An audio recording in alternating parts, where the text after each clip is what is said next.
Welcome to Sweet Life Beat Life. We hope this video helps. You begin by acting fast.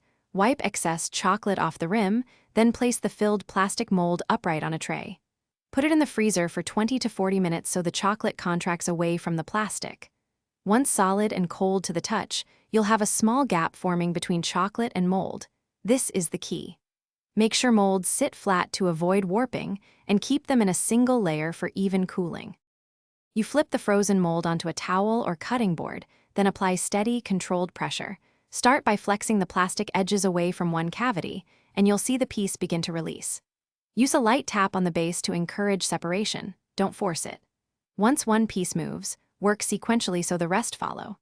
If any piece resists, return the mold to the freezer briefly or run cold water on the back. Cold maintains the contraction that frees the chocolate.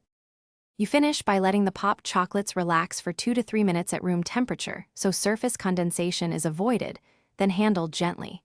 If any pieces show dull spots or minor blemishes from release, you can brush a thin layer of tempered chocolate to restore gloss. Make sure to inspect the mold. A warped or cracked mold causes sticking, so replace when damaged. If something goes wrong, refreeze the stubborn pieces for 10-20 minutes and try again. That usually solves. Thanks for watching. Consider subscribing if we helped you.